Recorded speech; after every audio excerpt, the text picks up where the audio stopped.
কল্যাণীতে বঙ্গ সংস্কৃতি উৎসবে পারফর্ম করতে চলেছেন বাংলা ব্যান্ড ফসিলস।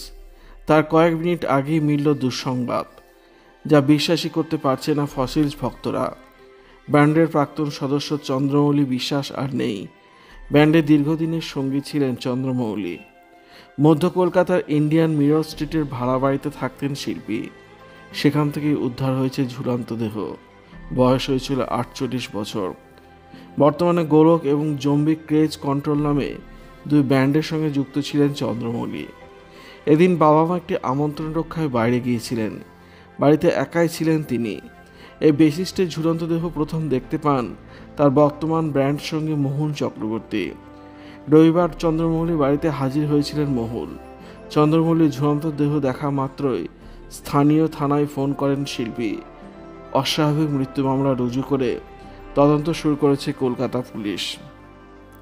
গোলক ব্যান্ডের লিড ভোকালিস্ট মোহুল তিনি জানান, আজ সকাল 11টা থেকে আমি ওকে ফোন করছিলাম, কিন্তু কোনো জবাব পাইনি। চিন্তিত হয়ে এক বন্ধুকে নিয়ে ওর বাড়িতে আসার সিদ্ধান্ত নিই।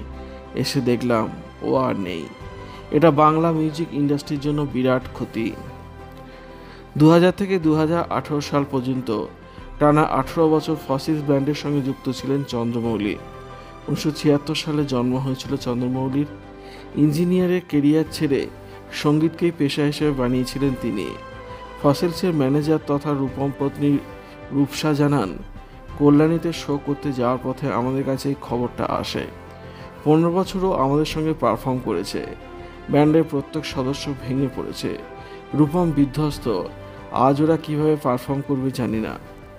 2018 সালে স্বাস্থ্য সংক্রান্ত কারণের জন্যই নাকি ফসিলস ছাড়েন চন্দ্রমৌলি, জানিয়েছেন রূপসা। প্রাথমিক তদন্তের পর পুলিশ জানিয়েছে মানসিক অবসাদে ভুগছিলেন চন্দ্রমৌলি। গত কয়েক বছর ধরে হাতে তেমন কাজ ছিল না। অর্থনৈতিক সংকটে ছিলেন তিনি। ডিপ্রেশনের জন্য চলছিল চিকিৎসাও। পুলিশকে তেমনটাই জানিয়েছে চন্দ্রমৌলির বন্ধু ও পরিজনরা। পুলিশের এক আধিকারিক জানান, চন্দ্রমৌলির ঘর থেকে উদ্ধার হয়েছে সুইসাইড নোট। সেখানে লেখা রয়েছে তাঁর মৃত্যুর জন্য কেউ দায়ী নয়। দেহ ইতিমধ্যেই ময়নাতদন্তের জন্য পাঠানো হয়েছে।